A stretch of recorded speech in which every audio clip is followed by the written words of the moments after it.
உலக தமிழ் மக்களுக்கு வணக்கம். பெங்களூர் டிஐஜி ரூபா அதிரடியாக வேறு துறைக்கு டிரான்ஸ்பர் செய்யப்பட்டுள்ளார்.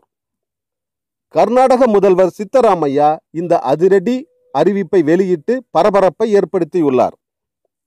அதோடு பெங்களூர் சிறைத்துறை டிஜிபி சத்யநாராயண ராவும் அதிரடியாக மாற்றம் செய்யப்பட்டுள்ளார். இந்த அதிரடி மாற்றங்கள் இந்திய மக்களிடையே பெரும் பரபரப்பை ஏற்படுத்தி பரபரப்பாக பேசப்படுகிறது. அதிரடியாக டிரான்ஸ்பர் செய்யப்பட்டுள்ள டிஐஜி ரூபா பெங்களூர் அக்ரஹார சிறையில் நடந்த பல்வேறு முறைகேடுகளை அம்பலப்படுத்தியவர். குறிப்பாக சசிகலா அங்கு சொகுசு வாழ்க்கை வாழ்ந்ததை அம்பலப்படுத்தினார்.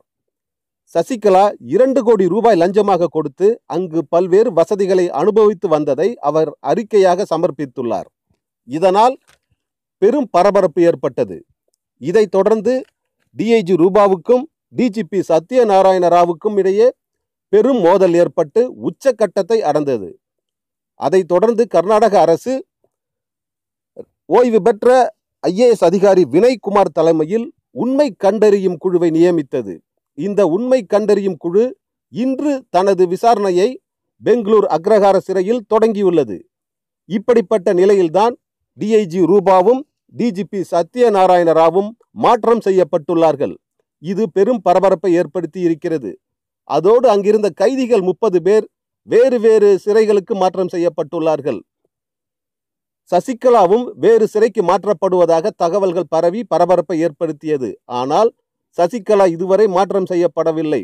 உண்மை கண்டறியும் குழு உண்மையை கண்டறிந்த பிறகுதான் சசிகலா மாற்றம் செய்யப்படுவார் என்ற தகவல் வெளியாகி இருக்கிறது. தொடர்ந்து விசாரணை நடந்து வருகிறது. டிஐஜி ரூபாவின் மாற்றம் இந்திய மக்களிடையே பெரும் பரபரப்பை ஏற்படுத்தி இருக்கிறது. கர்நாடக அரசு உண்மையை கண்டறிந்து வெளியிடுமா?